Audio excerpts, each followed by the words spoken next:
Halo semuanya, kalian tahu brand ini? Yakin udah tahu? Yuk kita bahas. Sedikit informasi mengenai Nike. Nike merupakan perusahaan olahraga dan juga pakaian yang terkenal secara global, didirikan pada tahun 1964 oleh Phil Knight dan juga Bill Bowerman. Gimana Nike terkenal dengan sepatunya, pakaian, dan juga peralatan olahraga lainnya. Lalu apa sih yang dilakukan oleh Nike hingga Nike bisa berkembang pesat sampai saat ini? Untuk akuisisi sendiri, Nike melakukan beberapa hal seperti email marketing, online ads, offline campaign, partnership, dan juga search engine optimization. Dimana kalau kita sudah melakukan pendaftaran pada akun Nike, kita akan sering mendapatkan penawaran melalui email yang diberikan. Lalu mereka juga sudah melakukan online ads dan juga offline campaign seperti berikut. Dan juga mereka melakukan partnership dengan seperti Michael Jordan ataupun Christian Dior. Dan apabila kita mencari website Nike, kita sudah sangat mudah untuk mendapatkan website tersebut. Lalu mengenai conversion ataupun proposition development, Nike sudah melakukan 3 hal. Yang pertama, merchandising, di mana Nike sudah memiliki website yang dapat memudahkan para konsumen untuk mendapatkan produk mereka. Dan juga konten-konten yang dibuat oleh Nike tidak menimbulkan citra, di mana Nike hanya ditujukan untuk atlet profesional, melainkan dapat digunakan oleh semua orang untuk kegiatan mereka. Dan juga mereka mendengarkan keluhan dan juga permasalahan yang dialami oleh para konsumen melalui customer service yang disediakan. Selanjutnya mengenai retention and growth. Nah, yang pertama, Nike ini punya loyalty program. Kalian pernah nggak sih beli banyak baju atau beli banyak sepatu, terus kalian dapat poin yang bisa ditukerin jadi diskon? Nah, ini dia loyalty program di mana Nike ini bakal memberikan poin atas loyalitas dari konsumennya Nike. Next adalah outbound communication.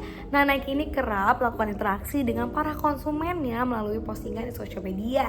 Selain itu juga melalui ads atau dari iklan-iklan, biasanya iklan secara offline ataupun online. Iklan-iklan itu super engaging dan ketika orang ngeliat itu tuh kayak wow, jadi pengen beli ya produknya. Siapa yang pernah kemakan iklan? Aku. Dan yang terakhir adalah promotion development, yang mana Nike ini kerap melakukan kerjasama dengan para artis atau figur terkenal. Next adalah supporting proses. Nike sendiri tuh punya strategi loh yang dinamakan triple double strategy, yang mana Nike ini memproduksi banyak sepatu secara massal tapi juga tetap dipersonalisasi dan mengikuti tren yang ada. Dan Nike ini juga mengadopsi banyak teknologi. Next adalah supporting brand and design. Nah, biasanya brand-brand tertentu tuh mempunyai warna-warna yang ditujukan untuk merepresentasikan identitas dari brand atau produknya tersendiri. Nah, untuk Nike sendiri, kalau kita lihat di webnya, warnanya itu black and white atau monochrome. Yang menurut analisis kami, black itu menggambarkan brand Nike yang bold, bisa mengikuti tren, bisa menjadi pusat dari tren. Tapi juga ada putih yang merepresentasikan simple. Jadi produk-produknya itu simple untuk dipakai, gak ribet, dan oke untuk everyday use. Dan untuk mengetes kekuatan dari website Nike, kita juga melakukan tes tingkat kecepatan di 3 device yang berbeda, yaitu laptop, cellphone, dan tablet. Di laptop sendiri kita membukanya butuh waktu 5 detik, dan untuk di cellphone-nya sendiri 2 detik, dan juga di tabletnya sebanyak 4 detik. Jadi rata-rata bisa di 3 detik dan itu lumayan cepat. Selanjutnya, saya akan menjelaskan mengenai layout website Nike. Nah, berdasarkan hasil analisis yang telah kami lakukan, layout website Nike merupakan layout website yang clean, di mana situs web layout mereka cenderung memiliki grafik ruang putih yang mencukupi. Elemen-elemen mereka juga terorganisir dengan baik, dan mereka fokus pada konten utama dengan navigasi yang mempermudah pengunjung menemukan informasi yang emang mereka cari. Nah, di sini Nike lebih banyak memberikan gambaran visual mengenai produknya dengan informasi yang jelas ketimbang dengan banyaknya tulisan yang membuat kita mudah bosan. Selanjutnya, kita akan membahas mengenai navigasi. Navigasi yang dimaksud merupakan apakah dalam website Nike memiliki blank page atau error dalam setiap kali kita memasuki atau memilih menu yang tersedia. Nah, berdasarkan analisis yang telah kami lakukan, website Nike tidak memiliki kendala seperti missing link atau juga blank page. Setiap opsi yang kita klik itu memiliki tombol keterangan yang jelas seperti pakaian wanita, pakaian pria, dan ketika kita ingin kembali ke halaman utama, kita hanya perlu mengeklik tombol atau logo Nike. Nah, maka dari itu dapat disimpulkan bahwa navigasi website Nike sudah sangat baik dalam hal ini, di mana ini akan berdampak kepada mudahnya potensial customer dalam mengakses menu yang telah tersedia. Selanjutnya, kita akan membahas mengenai konsistensi browser. Konsistensi browser dalam hal ini itu membahas mengenai keselarasan bentuk dan ukuran desain di berbagai jenis browser yang sesuai dengan desain awal yang menjadi tujuan perusahaan Nike. Nah, berdasarkan analisis yang telah kami lakukan dengan 3 browser yang berbeda, yaitu browser Chrome, Safari, dan Microsoft Edge, maka kami menemukan bahwa website Nike itu tetap konsisten dalam desainnya yang mereka itu memang tidak berubah-ubah secara ukuran, visual, maupun menu pilihan yang ada pada browsernya. Nah, maka dari itu website Nike itu bisa disimpulkan sudah sangat baik atau bagus dalam menjaga konsistensinya. Karena seperti yang telah kita coba lakukan ya, kita coba membuka pada Chrome dan juga Microsoft Edge dan sebagainya, itu tidak berubah-ubah dan tetap konsisten. Untuk bagian konsistensinya sendiri dari website Nike, setelah kita cek melalui Chrome, Safari, dan juga Microsoft Edge, kita melihat bahwa adanya konsistensi tentang tata letaknya, lalu toolsnya yang ada di website Nike ini sendiri.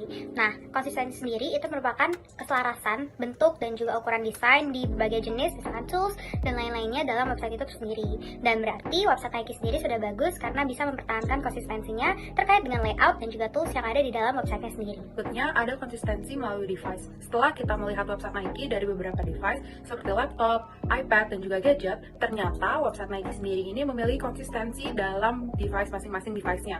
Misalkan di laptop kita buka si website Nike-nya ini ternyata tidak berubah tata letaknya, dan di iPad sama begitu juga dengan gadget. Yang mana kalau misalkan dengan hasil ini kita melihat bahwa website Nike ini sangat compatible untuk dibuka melalui device-device manapun. Berikutnya yaitu konsistensi dengan melihat dari resolusi yang kita ubah di settings dengan device kita sendiri. Setelah kita mengubah settings mengenai resolusi yang ada, dimulai dari 2880 dikali 1800 dan juga 800 dikali 600. Dengan resolusi tersebut kita melihat bahwa website Nike yang kita buka di internet ini memiliki beberapa perubahan, seperti layout yang pertama, lalu adanya potongan-potongan yang tadinya muncul di resolusi 2880 dan 1800, tetapi terpotong dan juga tidak terlihat dengan jelas ketika kita mengubah resolusinya menjadi 800 dan juga 600. Nah, hal ini bisa memberikan dampak kepada website Nike sendiri, yaitu perubahan tata letak dan juga hilangnya beberapa menu di website, yang mana kalau misalkan customer ingin membuka website ini akan terjadi beberapa perubahan dan memungkinkan untuk tidak melihat beberapa tools dan juga menu-menu yang ada. Oke, lalu ada konsistensi dari website Nike ini ketika resolusinya diubah dari 1280 ke 800 600 mengalami perubahan, yang mana ketika di 1280 dan 800 banyak yang fitur yang hilang seperti di feature untuk melihat man and woman, terus banyak bagian menu yang hilang. Ini menandakan konsistensinya masih kurang. Untuk existencing teknologinya, Nike memiliki AI yang mana memungkinkan untuk membuat konsumen menjadi lebih nyaman, seperti dapat menentukan ukuran kaki, menentukan size mana yang pas, terus menentukan mana yang cocok, dan juga Nike ini memiliki metaverse yang seperti experimental store nih. Jadi kayak, wah, gua lagi di toko Nike nih, padahal lagi di rumah. Lalu recommend teknologinya ada dari mixed reality. Mixed reality ini menggabungkan AI dengan VR, yang mana dapat memungkinkan penggunanya menggunakan AI dan virtual secara langsung. Lalu dari bounce rate Nike ini memiliki bounce rate sebesar 47%, 43, dan total visitnya yaitu 152 juta. Dan page per visitnya di poin 4,92 dan average visit durationnya di 3 menit 38 detik.